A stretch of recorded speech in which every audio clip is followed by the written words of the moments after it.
از شما دعوت میکنم به خبر 23 توجه فرمایید.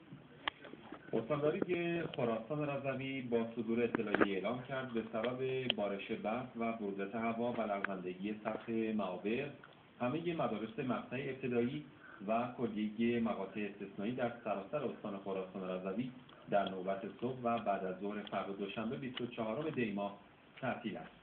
در این اطلاعیه آمده است فقط در شهرستان‌های کاشمر، بردسکند و خلیل‌آباد مدارس مقاطع ابتدایی، راهنمایی، متوسطه و استثنایی در نوبت صبح و بعد از ظهر فردا دوشنبه تعطیل است.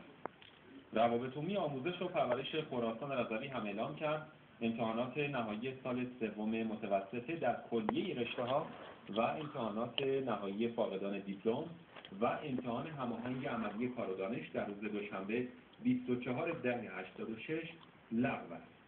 همچنین از 24 دی ماه تا 30 دی ماه 86 همه امتحانات مدارس همه مقاطع لغو تا دانش آموزان از فیض عزاداری شهادت سالار شهیدان بهره مند شوند. از فردا همه مدارس مقاطع راهنمایی و متوسطه استان بجز شهرستان‌های کاشمر، بردسکند و خلیل‌آباد دایر و معلمان در کلاس‌ها حاضر خواهند بود. بروزش هوای امشب در مناطق سردسیر استان به 27 درجه سانتیگراد زیر صفر می‌رسد.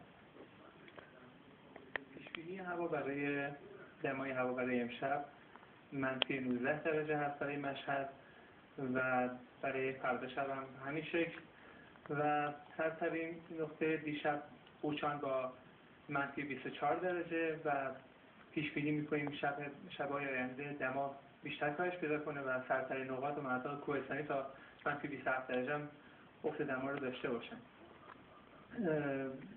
مطابق نقشه‌های پیشیابی هوا و تصاویر ماهواره‌ی هواشناسی نفوذ یک سیستم بارشدار رو باز از مناطق جنوب غربی کشور داریم که اواخر وقت سه‌شنبه مناطق جنوبی و مرکزی استان رو البته به صورت بارش پراکنده و خفیف برف درگیر خواهد.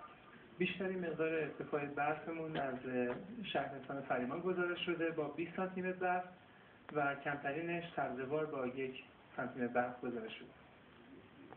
ادامه خبرها